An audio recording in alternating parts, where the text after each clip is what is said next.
Hello, everyone. I am Eleanor Hayes.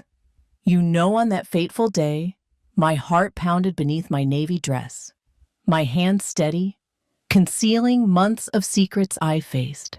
50 pairs of eyes watched, expecting a mother's grateful words for her child.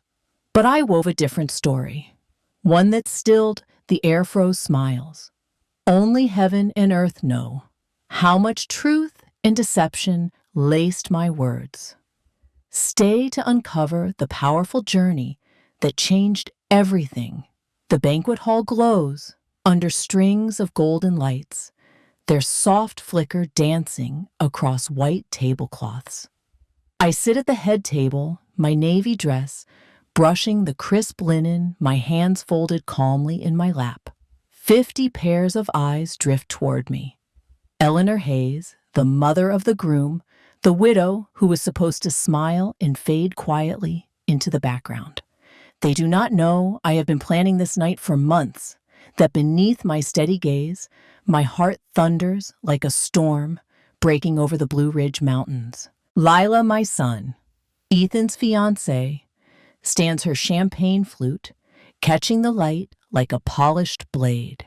Her smile is sharp, her voice smooth, as she toasts to new beginnings, to fresh starts. The words carry a hidden edge, a subtle jab, meant for me, the woman she expects to step aside. Guests shift in their seats, their polite claps uneven, unsure. Ethan beside me stares at his plate, his fork paused mid-bite, as if he cannot feel the weight of her words, or mine waiting to land. I do not flinch.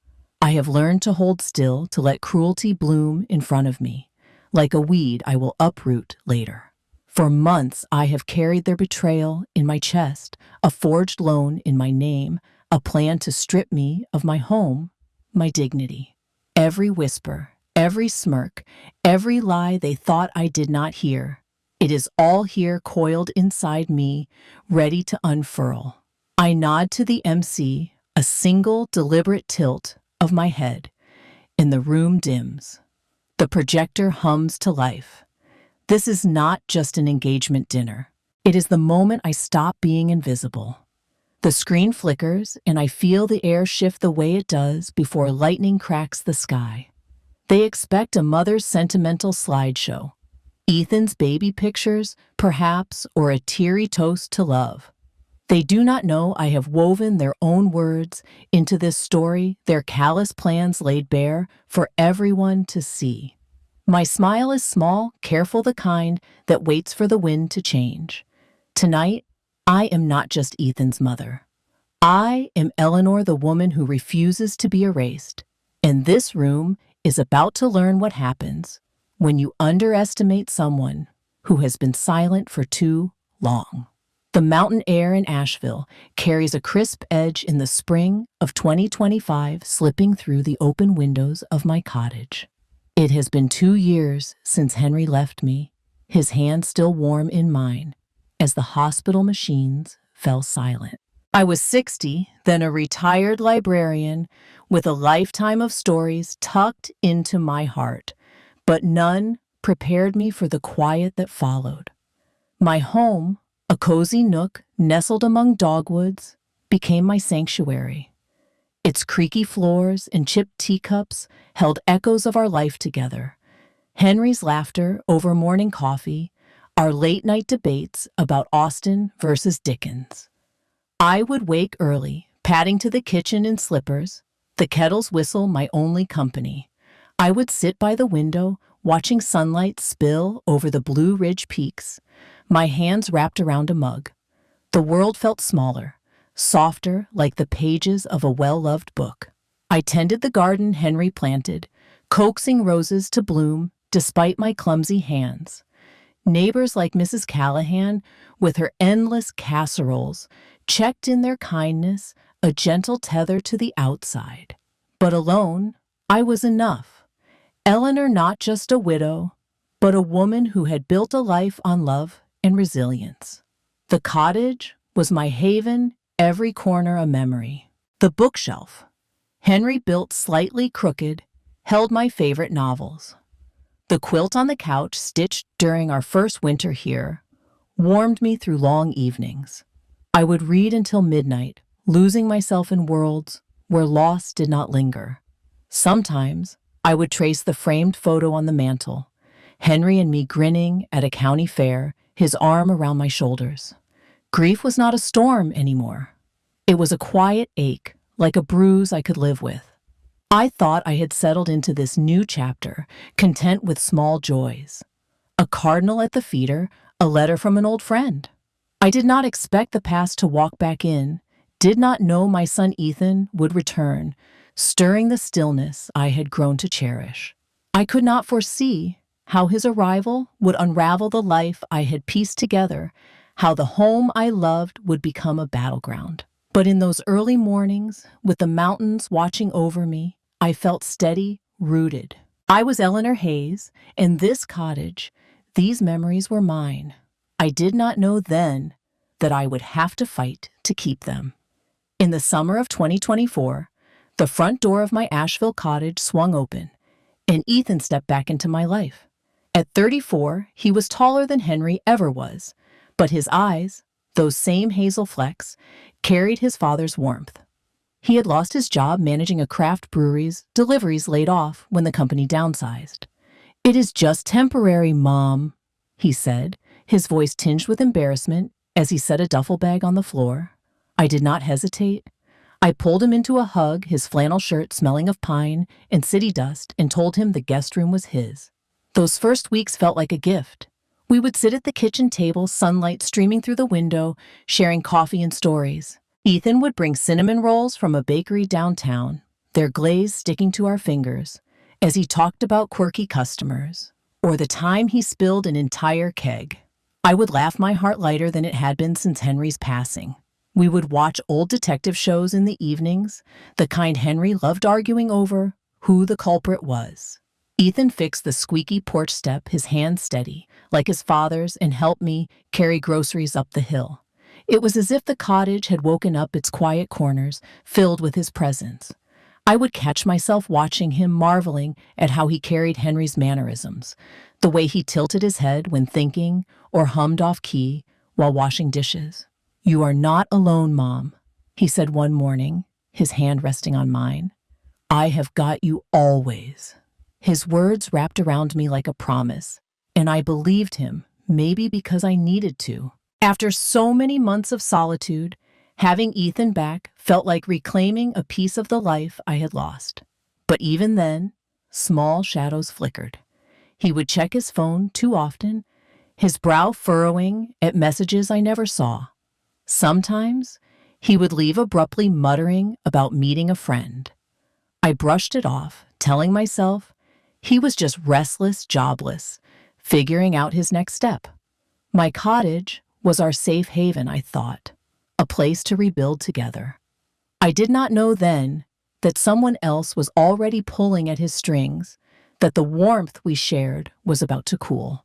I did not see how my home, my heart would soon feel like a stage for someone else's plans. For now, it was just Ethan and me, and I held on to that, unaware of how fragile it was.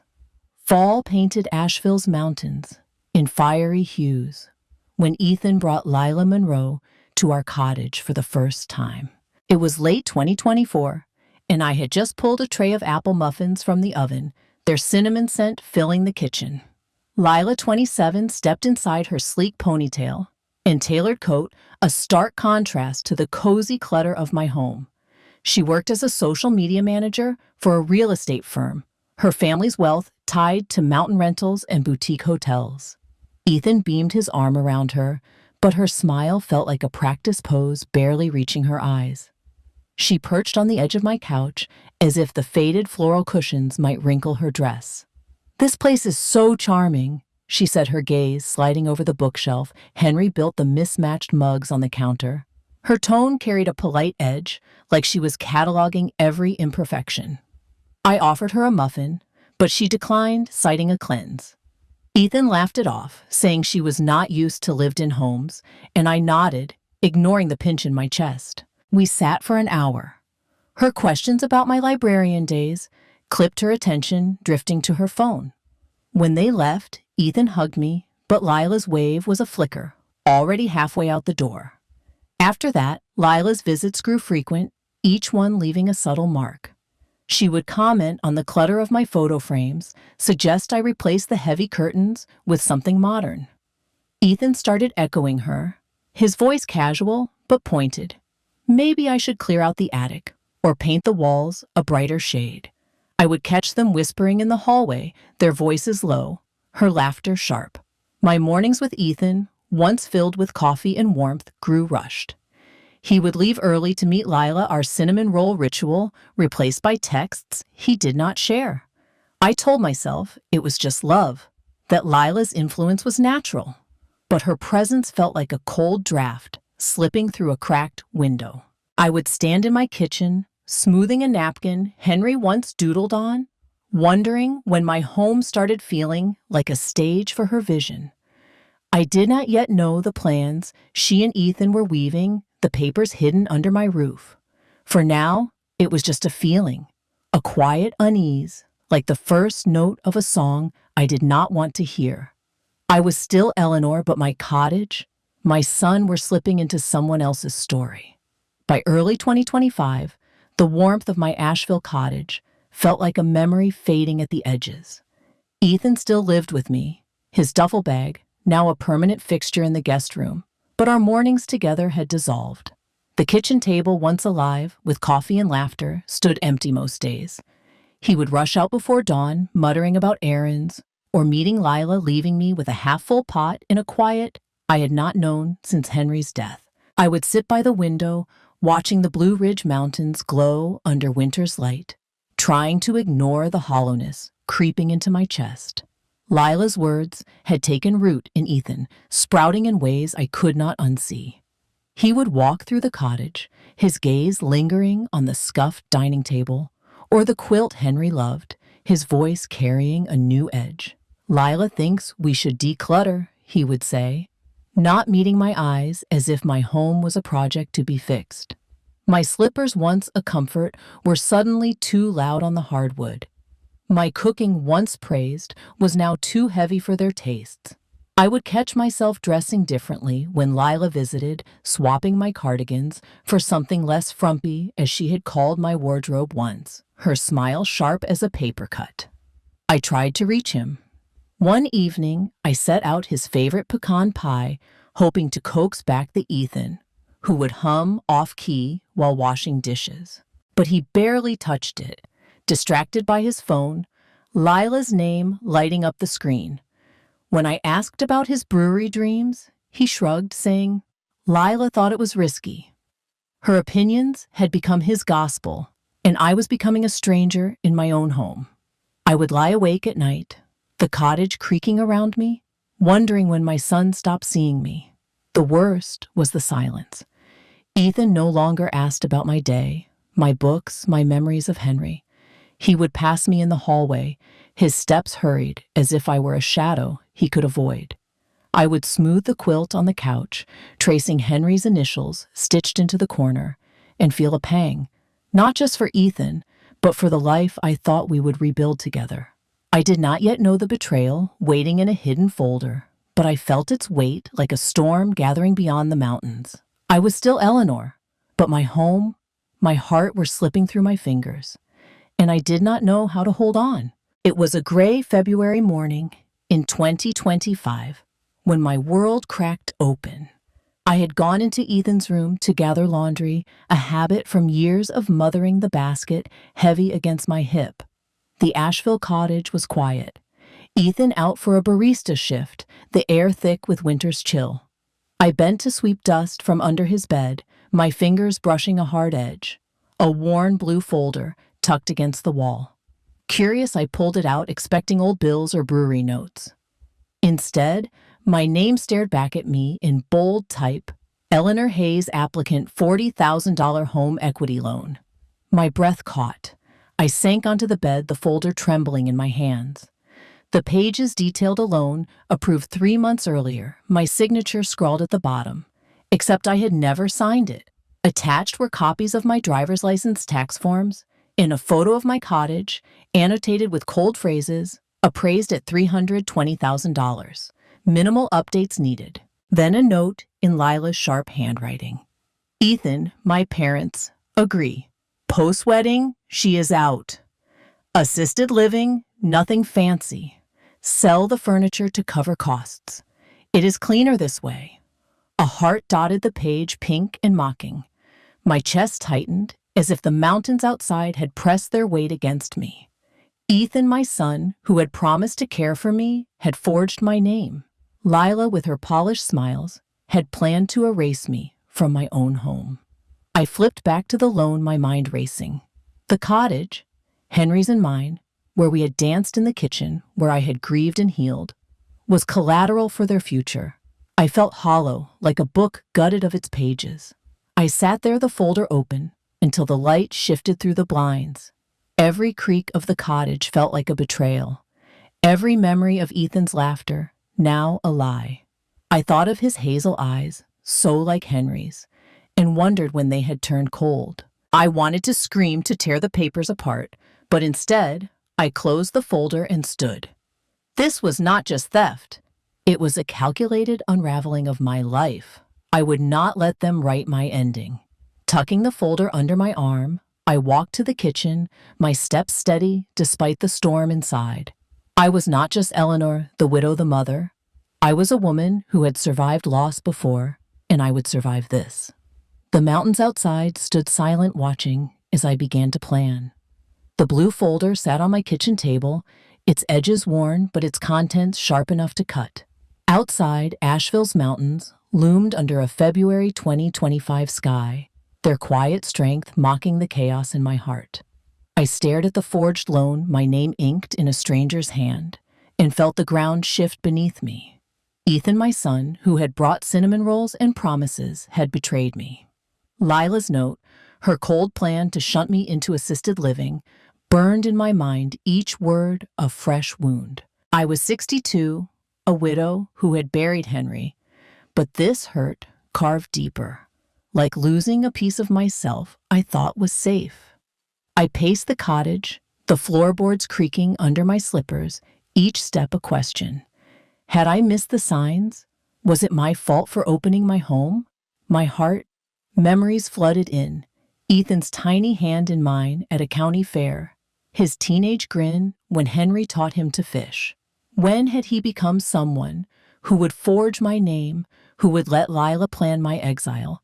I sank into the couch, the quilt Henry loved draped over my knees, and let the tears come. They were not soft or quiet. They were raw, angry, a mother's grief for a son who had turned stranger. But anger gave way to clarity. I wiped my face, my hands steadying as I traced the quilt's stitches. I had survived Henry's death, the long nights when grief felt like drowning. I had rebuilt my life in this cottage, page by page, like a book I refused to close. Ethan and Lila thought they could erase me, but they did not know the woman I had become. I was not just a mother or a widow. I was Eleanor, and I had fought for my place in this world before. I stood the folder still on the table and poured cold coffee into the sink. The mountains outside watched unchanging as my resolve hardened. I would not confront Ethan yet. I needed proof, a plan. I thought of Henry's voice, steady and sure. You are stronger than you know, Elle. He was right. This betrayal would not break me.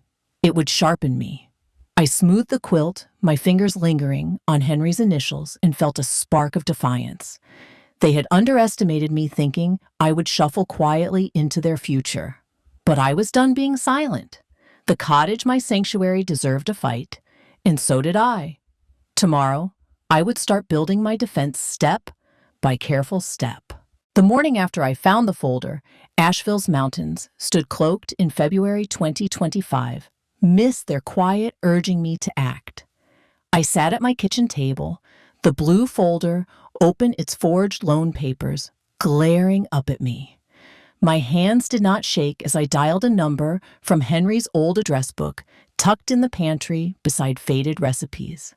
Mr. Carver Henry's lawyer for 30 years answered with a gravelly warmth that steadied me. Eleanor Hayes, been a while, he said, his voice sharp, despite his age. I told him I needed to meet privately urgently. He did not ask why, just named a time. That afternoon, I walked into his office above a quiet bookstore in downtown Asheville, the air smelling of ink and old wood. Mr. Carver's desk was cluttered with legal pads, but his eyes were clear-focused. I slid the folder across to him, my voice steady as I explained the $40,000 loan. In my name, Ethan's forged signature, Lila's note about moving me out. He adjusted his glasses, reading in silence, his nod slow and deliberate. When he looked up, his expression was heavy, like he had seen too many betrayals. "This is fraud, Eleanor," he said, his tone matter-of-fact. "We can build a case, but it will take time and care." I leaned forward, my hands clasped. "I do not want revenge," I told him, my voice low but firm. "I want protection for my home, my life." He nodded, understanding more than I said. We spent an hour outlining steps, securing the cottage's deed, gathering evidence, rewriting my will. He suggested recording devices small enough to hide in my bookshelves to capture Ethan and Lila's plans. It felt like betrayal to spy on my son, but their betrayal had come first. I thought of Henry, his trust in Mr. Carver, and felt a flicker of his strength in me.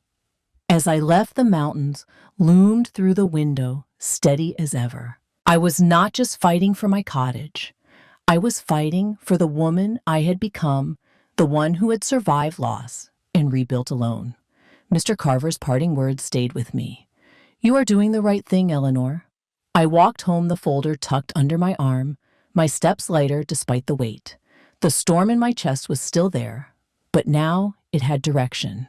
I was Eleanor Hayes, and I would protect what was mine, even if it meant facing my own son. In the dim light of my Asheville cottage, February 2025 became a chess game I played alone.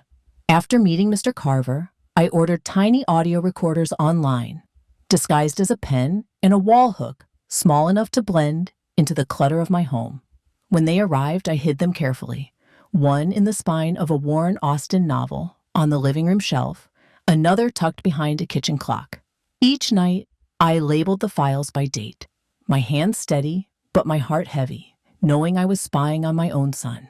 The mountains outside my window stood silent witnesses to my secret. Ethan and Lila made it easy. They would sit at my kitchen table thinking I was asleep, their voices low but careless. The recorders caught Lila's sharp laugh as she talked about selling my dining table, too old-fashioned for their plans. Ethan's voice, once warm with promises, was cold as he agreed, saying I would never notice the loan payments. They discussed deadlines. After their wedding, I would be out of the way, my cottage theirs to renovate or sell. Each word was a splinter, but I listened, cataloging their betrayal like a librarian shelving pain. I would play the recordings in the early mornings, headphones on, the cottage dark, except for the glow of my laptop.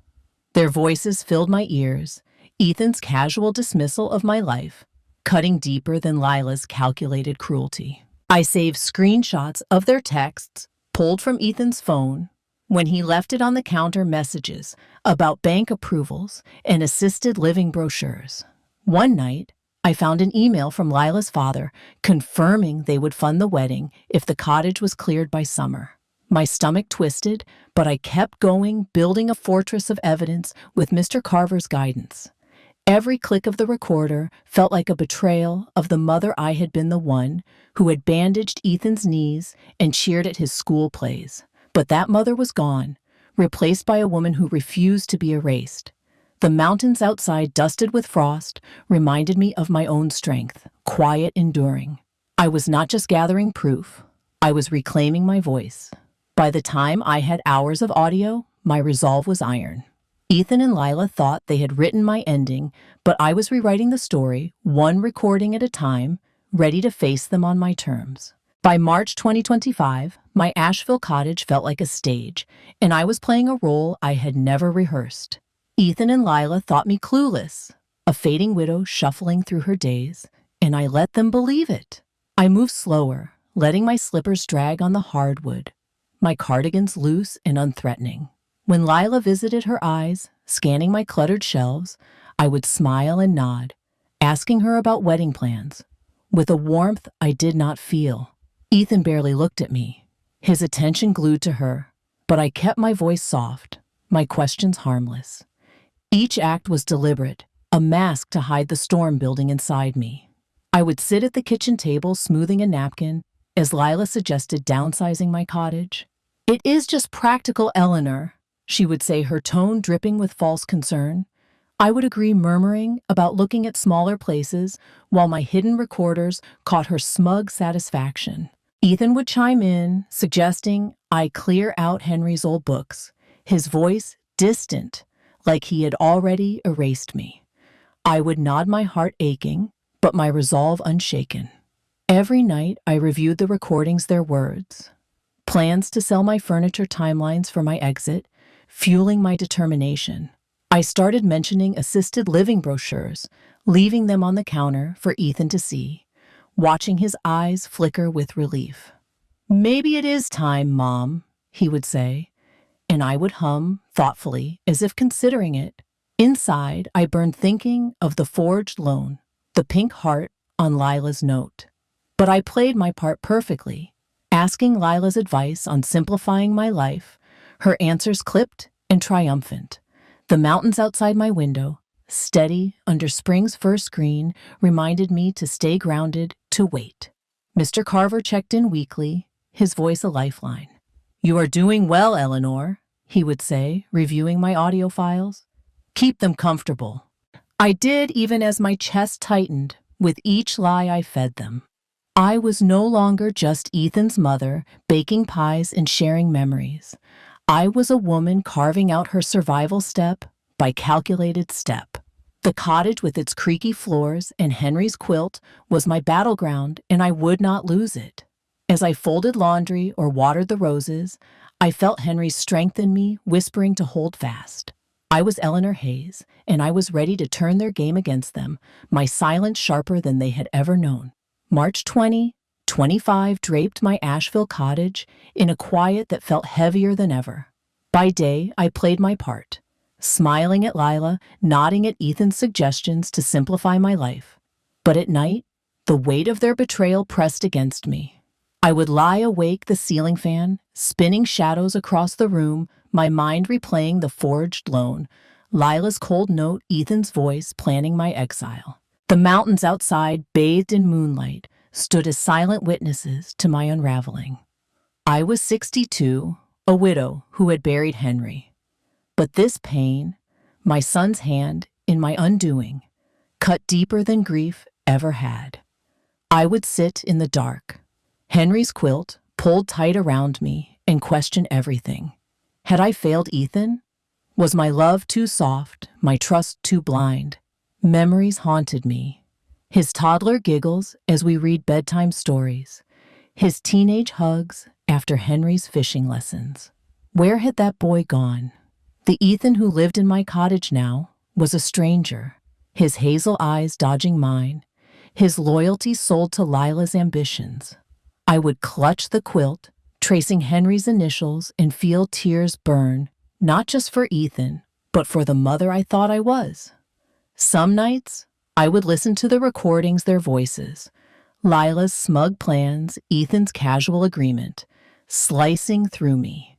Each word was a reminder I was fighting for my home, but also for myself. I would pause the audio, my chest tight, and wonder if I could face him at the dinner, if I could stand tall while breaking my own heart. Henry's voice echoed in my mind, "You are stronger than you know, Elle." I clung to that, letting it anchor me when doubt threatened to drown me. By morning, I would dry my eyes and water the roses in the garden, their thorns a quiet reminder of resilience. The cottage with its creaky floors and chipped teacups was more than a house. It was my life, my story. I was not just protecting it. I was protecting Eleanor, the woman who had survived loss and refused to be erased. The mountains steady beyond my window seemed to nod in agreement. I would pour coffee, my hands steadier each day, and focus on the plan. Recordings, Mr. Carver, the video. The pain was real raw, but it fueled me. I was Eleanor Hayes, and though my heart ached, I would fight for my place in this world, no matter the cost. In the quiet of March 2025, my Asheville cottage became a war room of whispers and plans. Mr. Carver connected me with Sam, a video editor who worked on legal depositions, his office a cramped space above an Asheville cafe. I handed him a flash drive heavy with recordings and screenshots. Ethan's voice dismissing me, Lila's plans to sell my home, their texts about the forged $40,000 loan. Sam, with tired eyes and a quick nod, did not flinch. "I have seen worse," he said, and we got to work crafting a video that would turn their betrayal into my triumph. We met 3 times, the cafe's coffee scent drifting through the floorboards. I brought photos of Ethan's childhood, his first birthday cake smeared on his cheeks, him on Henry's shoulders at a mountain festival. Sam wove them into a montage, soft music swelling over images of the boy I had loved. Then the tone shifted. He layered Ethan's voice. "She will not notice the payments." Over a scan of the loan, my forged signature glaring. Lila's laugh followed, paired with her note in pink ink. "She is out after the wedding." Screenshots of their texts flashed, time-stamped undeniable. The final slide was stark white text on black. The truth about Ethan Hayes and Lila Monroe. Each edit felt like carving a piece of my heart. I would sit in Sam's office watching Ethan's baby photos fade into his cold words and feel the ache of losing him twice. Once to Lila, now to truth. But I pushed through my resolve, as steady as the Blue Ridge peaks outside. Sam timed the video to play on a single click, clean and sharp, ready for the engagement dinner. "It will hit hard," he said, handing me the final drive. I nodded, my fingers closing around it like a lifeline. Back in my cottage, I tested the video, the screen glowing in the dark. Ethan's voice filled the room, and I felt Henry's presence urging me to stand tall. This was not just about exposing them. It was about reclaiming my voice, my home. I labeled the drive and tucked it into my purse next to Henry's old pocket knife, a talisman of strength. The mountains outside stood firm, their ridges sharp against the sky. I was Eleanor Hayes, no longer the silent widow. I was ready to walk into that dinner and rewrite my story, one frame at a time, with a truth they would never forget. April 2025 arrived, and my Asheville cottage hummed with a quiet resolve. The engagement dinner was days away, and I was ready to face Ethan and Lila, my heart steeled by months of secret planning. The night before, I stood in my bedroom, the mountains outside, cloaked in dusk, and laid out my navy dress. Simple, elegant, the one Henry said made my eyes shine like a story's heroine. I polished my mother's pearl earrings, their soft glow, a reminder of the woman I was, before grief, before betrayal. Each choice felt like armor forged for a battle no one saw coming. I checked the flash drive with the video, its weight in my hand, a promise of truth. I had tested it twice, ensuring Sam's edits, Ethan's childhood fading into his cold words, Lila's plans exposed, would play flawlessly. I tucked it into my purse beside Henry's pocket knife, its worn handle grounding me. In the kitchen, I smoothed Henry's quilt over the couch, my fingers lingering on his initials. I whispered to the empty room, "Tomorrow I speak." The words felt like a vow, steady as the Blue Ridge peaks beyond my window. Ethan had mentioned the dinner, casually buttering toast, one morning, his eyes on his phone. "Lila wants it formal, Mom. It would mean a lot if you came." I had smiled, nodding, as if it were just another evening. Lila had not asked questions, her confidence blinding her to my silence. I let them think I was the same Eleanor, soft, oblivious, ready to fade. But I had spent weeks with Mr. Carver, ensuring the cottage's deed was secure, the forged loan flagged, my will rewritten. Every step was deliberate, every moment a reclaiming of my life. That night, I stood before my mirror, the navy dress hugging my frame, my gray hair swept back to show the pearls. I saw not just a widow, but a woman who had survived loss and refused to be erased. The mountains outside stood tall, their ridges sharp against the stars mirroring my resolve. I was not just preparing for a dinner. I was preparing to rewrite my story, to stand in a room of strangers and claim my truth. Ethan and Lila thought they had written my ending, but I was Eleanor Hayes, and tomorrow I would show them the strength they had underestimated, dressed in navy, armed with evidence, ready to face the storm and walk through it unbroken. The Asheville banquet hall glowed under rustic chandeliers, their golden light casting shadows across linen-draped tables. It was April 2025, and I sat at the head table, my navy dress smooth against my skin, my mother's pearls cool at my ears.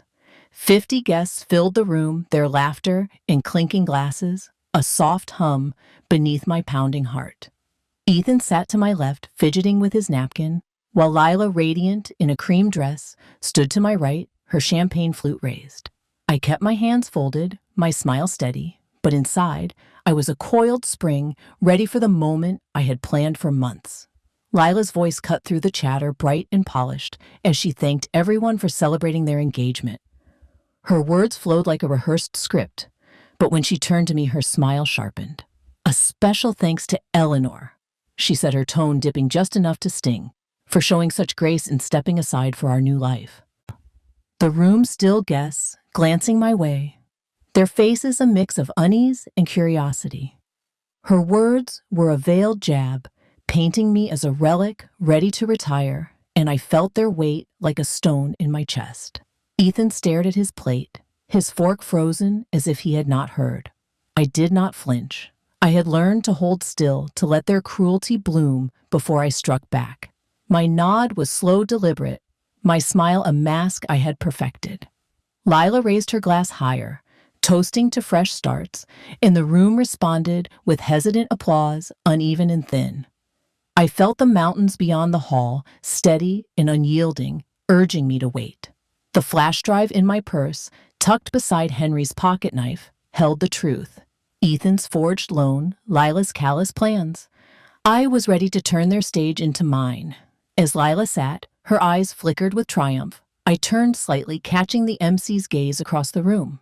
A single nod, and the lights dimmed, the projector humming to life. The guests settled, expecting a mother's sentimental tribute. They did not know I was Eleanor Hayes, not just a widow or a mother, but a woman who had spent months weaving their betrayal into a weapon. The Blue Ridge peaks outside stood watch, their strength echoing mine. This was no ordinary dinner. It was the moment I would reclaim my life, and no one, not even my son, would see it coming. The Asheville banquet hall dimmed, the chandelier's glow, fading as the projector screen flickered to life. It was April 2025, and my heart thundered beneath my navy dress, my mother's pearls a quiet anchor at my ears. The MC's voice broke the hush. "Eleanor has prepared a video to honor the couple." Guests murmured, expecting a mother's nostalgic tribute. I sat still, my hands folded, the flash drive's truth now playing out. Ethan shifted beside me. Lila's smile relaxed, both unaware of the storm I had unleashed. The screen glowed with Ethan's baby photos, his chubby cheeks at his first birthday, his grin on Henry's shoulders at a mountain fair. Soft music swelled, and guests cooed, their faces warm with memory. I felt a pang, my love for that boy clashing with the man he had become. Then the music shifted, a low hum, replacing the warmth. A scan of the $40,000 loan appeared, my name forged in bold. Ethan's voice crackled through the speakers. "She will not notice the payments, Lila." Gasps rippled through the room, forks clattering against plates. Lila's laughter followed, sharp and cold. "Once she is out, we sell the furniture. It is cleaner this way." The screen flashed her handwritten note, the pink heart mocking the crowd. Screenshots of their texts scrolled, plans for my cottage, timelines for assisted living. The final slide burned white on black, the truth about Ethan Hayes and Lila Monroe. The room froze, the air heavy with shock. Lila's champagne flute trembled in her hand. Ethan's face paled, his eyes darting to me. I leaned toward him, my voice a whisper steady, as the Blue Ridge peaks outside. "Sit, Ethan. You wanted unforgettable." He sank back, his hand gripping Lila's arm, but she was already half standing, her confidence crumbling. Guests stared, some covering their mouths, others turning away as if the truth were too raw to face. I sat tall, my heart aching, but my resolve unbroken.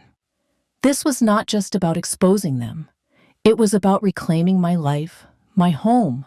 The projector hummed, cooling down as silence swallowed the hall. I was Eleanor Hayes, no longer the silent widow they had underestimated. The mountains beyond the windows stood firm, mirroring my strength. I had spent months weaving their betrayal into this moment, and now it was laid bare, a story no one could unsee. The video ended, but my fight was far from over. I was ready for what came next. The projector's hum faded in the Asheville banquet hall, leaving a silence so thick it pressed against my skin. April 2025 hung heavy, the chandelier's golden light casting stark shadows across the stunned faces of 50 guests. My video had just ended its final slide. The truth about Ethan Hayes and Lila Monroe burning into the room. My navy dress felt like armor, my mother's pearls steady at my ears as I sat at the head table, my gaze fixed forward. Ethan's hand froze on Lila's arm, his face drained of color, while Lila's champagne flute trembled, her polished facade cracking. Gasps broke the quiet, first sharp and scattered like stones dropped in still water. Mrs. Ellis, my neighbor, clutched her napkin, her eyes wide with disbelief. Mr. Torres, who ran the downtown bookstore, shook his head, his jaw tight. Whispers spread low and urgent as guests leaned toward each other, piecing together the loan, the forged signature, Lila's cruel note. Lila stood, her cream dress catching the light, her voice starting to rise in protest, but it faltered under the weight of the room's stares. Ethan's eyes met mine, pleading, but I looked through him, my heart aching, yet unyielding. I felt the mountains outside, their Blue Ridge strength echoing my own. I had spent months preparing for this, weaving their betrayal into a truth no one could ignore. A chair scraped as a guest stood, then sat again, unsure. No one spoke for me, but no one needed to. I was Eleanor Hayes, and my silence had become a weapon. Lila's hand gripped the table, her confidence unraveling, while Ethan whispered something to her, his voice lost in the hum of shock. I did not move my hands, folded, my smile gone, but my resolve ironclad. The room's energy shifted, a collective breath held, waiting for what came next. I felt Henry's presence, his steady voice in my mind. "You are stronger than you know, Elle." This was not just about exposing them. It was about standing tall in a life they had tried to steal. The guests' eyes, once curious, now carried judgment, their murmurs a tide turning against Ethan and Lila. I leaned back, my heart pounding, but my face calm, the Blue Ridge peaks beyond the windows, my silent allies. This moment, raw and real, was mine. I was no longer just a mother or a widow. I was a woman who had reclaimed her story, and the room knew it. The Asheville banquet hall hung in a stunned hush, the projector's afterglow fading as 50 pairs of eyes turned to me.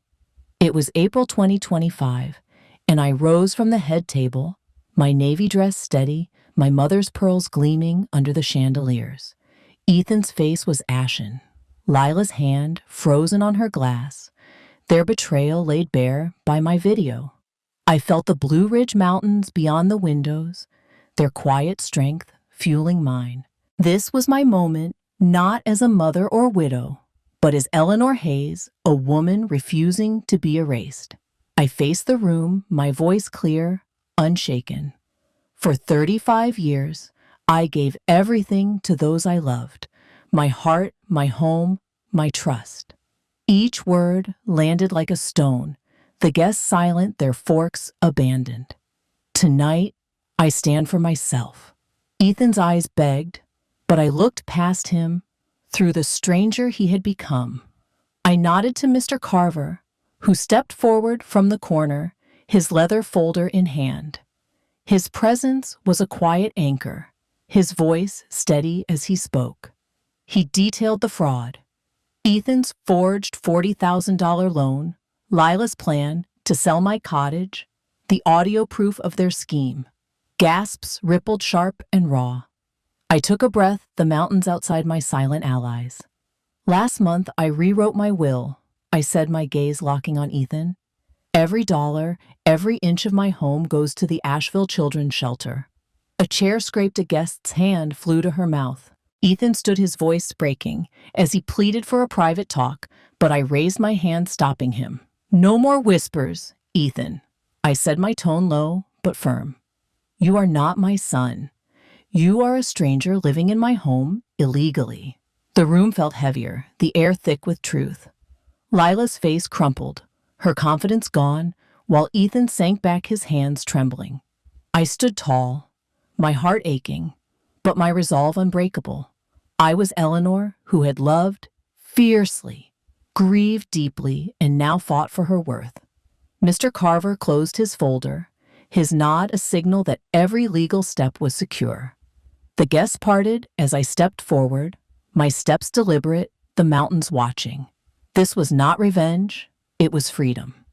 I had given Ethan everything, but he had chosen to steal. Now I chose myself. The halls of silence followed me, a testament to the strength I had claimed, unyielding as the peaks outside. The Asheville banquet hall stood quiet, as the chandeliers dimmed, their golden light no match for the weight of truth. It was April 2025, and I, Eleanor Hayes, lingered at the head table, my navy dress still crisp, my mother's pearls cool against my skin. Ethan and Lila left without a word. Lila marching ahead, her cream dress a stark contrast to her flushed face, Ethan trailing head bowed, as if he could hide from the eyes of 50 guests. They parted for them, a silent wave, like stepping aside from a storm's wreckage. I stayed, my heart heavy, but my spine straight, the Blue Ridge Mountains, outside a steady reminder of my strength. Mr. Carver remained by my side, his leather folder tucked under his arm as we watched the last glasses cleared. Guests approached hesitantly, offering nods or quiet words, their casseroles and cards arriving at my cottage in the days that followed. Mrs. Ellis brought garden roses, their scent softening the air. Within a week, Mr. Carver finalized the legal steps. The $40,000 loan was canceled, the bank notified of Ethan's fraud, my cottage's deed secured. I changed the locks on a quiet Tuesday, the click of the new deadbolt, a sound of closure. Ethan's name was scrubbed from my will, my home now promised to the Asheville Children's Shelter. I felt the emptiness of the cottage, its creaky floors no longer echoing Ethan's steps. I stood in his room now bare and let the ache wash over me, not just for the son I had lost, but for the mother I had been. Yet there was lightness too, like the mountains shedding winter's frost. I was not just reclaiming my home, I was reclaiming Eleanor. Mrs. Callahan stopped by with paint samples and we sat on the porch, choosing a warm yellow for the kitchen, a color like morning light. Each brushstroke felt like a new page, a story I was writing alone. The mountains stood watch as I packed a small bag, my resolve firm. I was not running, I was choosing freedom. Ethan and Lila were gone, their plans unraveled, and I was no longer the widow they had underestimated. I had fought for my place, not with rage, but with quiet, deliberate strength. The cottage with Henry's quilt and chipped teacups was mine again. As I closed the door, the Blue Ridge peaks glowed under the April sky, whispering that I was enough. I was Eleanor Hayes, and this was only the beginning of my next chapter. In May 2025, I boarded a train to Savannah, Georgia, my small bag packed with a paperback novel and Henry's pocket knife, a talisman of strength. The Asheville cottage, now locked and painted in warm yellow, stood behind me, safe with the Blue Ridge Mountains as its guardians. I was not fleeing. I was seeking, chasing a life I had forgotten in the shadow of betrayal. The train's rhythm soothed me, its windows framing marshes and live oaks, each mile pulling me further from the woman Ethan and Lila tried to erase. Savannah welcomed me with its humid air and cobblestone streets, the scent of magnolias wrapping around me like an embrace. I stayed in a modest inn, its creaky porch a mirror to my cottage. Mornings I wandered open-air markets, my fingers brushing over handmade scarves, my smile easy for the first time in months. I joined a book club at a local cafe, their warm laughter over novels, pulling me into a circle where I was Eleanor, not a widow or a betrayed mother. We debated stories under string lights, and I felt my voice grow stronger, my heart lighter. Back in Asheville, I returned to a cottage that felt new. I cooked what I loved, spicy chili, fresh cornbread, without worrying about Ethan's complaints. I sat by the window, Henry's quilt over my knees, watching the mountains glow under summer's haze. The silence was no longer heavy. It was open, inviting. I planted new roses in the garden, their buds a promise of growth. Mrs. Z. Callahan visited her stories, filling the air, and we laughed over paint swatches, planning to refresh the living room next. I was 62, but I was not finished. The pain of Ethan's betrayal lingered, a quiet ache, but it no longer defined me. I was Eleanor Hayes, a woman who had lost love, lost trust, but found herself in the fight. The Blue Ridge Peaks stood steady, reminding me I had survived worse and come out stronger. My home was mine again, its creaky floors and chipped teacups a testament to a life I had reclaimed. I read late into the night, my books a world where I was the hero. Each day I wrote a new page, not as a mother or widow, but as a woman choosing joy, step by deliberate step under the mountain's watchful gaze. Summer 2025 settled over my Asheville cottage, the Blue Ridge Mountains glowing gold under long, warm days. I sit by the window, Henry's quilt across my lap, its stitches a map of a life I have reclaimed. Months ago, I stood in a banquet hall, my navy dress and pearls, my armor, and exposed Ethan and Lila's betrayal. A forged loan, a plan to steal my home. I was not just a mother or widow then. I was Eleanor Hayes, a woman who chose dignity over silence. The mountains, steady and unyielding, watched me fight, and now they watch me heal. A letter arrived last week, Ethan's careful handwriting on the envelope. He asked for forgiveness, his words heavy with regret. I read it once, then tucked it into a drawer with spare light bulbs, a quiet choice. Forgiveness does not mean returning to pain. It means letting go to move forward. I have painted my kitchen, yellow planted roses joined a book club in Savannah. Each step is mine, a story I write alone, not as a victim, but as a woman who found her strength in the ashes of trust. Looking back, I wonder what I would have done if I had not found that folder, if I had stayed the oblivious mother they expected. Would I have faded, shuffled into their future? Instead, I fought, not with rage, but with truth. My video a mirror to their deceit.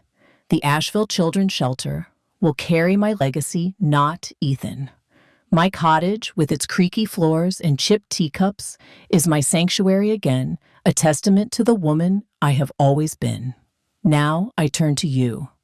What would you do if someone you loved planned to erase you? Would you choose revenge, or would you fight for your freedom, your dignity? I chose the latter, standing tall in a room of whispers, the mountains my witnesses. It was not easy. Grief and betrayal cut deep, but I learned that strength is not loud. It is steady, like the peaks outside my window. Share your stories below. Have you faced a betrayal that reshaped you? How did you reclaim your worth? Your voice matters, just as mine did when I stopped being silent. Let us talk about what it means to stand for yourself, to choose your own ending. I am Eleanor Hayes, and I am listening, ready to hear how you found your strength under your own mountains.